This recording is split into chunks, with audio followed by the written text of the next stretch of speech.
کومه ښځه چې د عدت په دوران کې وي خاوند یې وفات شوی وي یا خاوند دې ته طلاق ورکړی وي نو دا ښځه بله نکاح کول د دې ښځې دپاره جایز نه دي، حرامه ده او دا نکاح باطله ده. یعنې د یو ښځې ته خپل خاوند طلاق ورکوي 4 میاشتې 10 ورځې به دا عده تېروي، یا یې خاوند وفات شو نو دا به 4 میاشتې 10 ورځې عده تېروي. دغه د 4 میاشتو 10 ورځې پر کېدو د مخه نکاح کول دې ښځې ته جایز نه دي، حرامه ده.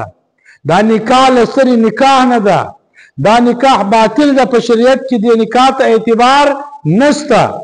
دا داسې مثال لري لکه ښځه چې راولاړه شي خپل خاوند یې ژوندی وي، خاوند سره په نکاح کې وي، دا راولاړه شي دومه نکاح کوي، نو دومه نکاح خو د ښځې دپاره نه ده جایزه.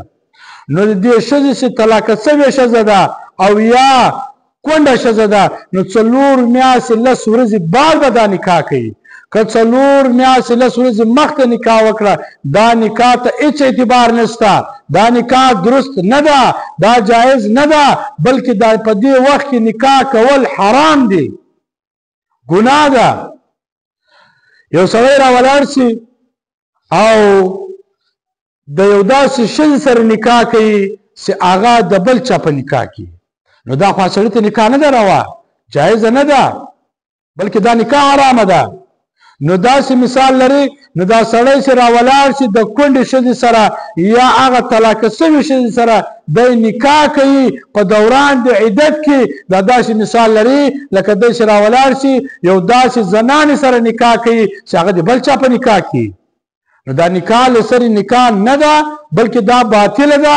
په شریعت کې دغه نکاح ته هېڅ اعتبار نشته او دا ګناه لري.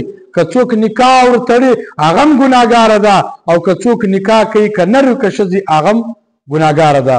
نو دا بحر رائق صفحه نمبر 138 جون نمبر 4 او بدائع صنائع صفحه نمبر 204 جون نمبر 3 فتاوی شامی صفحه نمبر 514 جون نمبر 3. نو په دې کتابو کې داسې راغلي دي چې هغه کونډه ښځه یا طلاقه شوې ښځه په دوران د عدت کې چې 4 میاشتې 10 ورځې پوره شوې نه وي که چا نکاح ورسره کوله نو دا نکاح جایز نه ده، که نکاح ورسره وکړم نکاح نه ده، دا نکاح باطله ده، ختمه ده.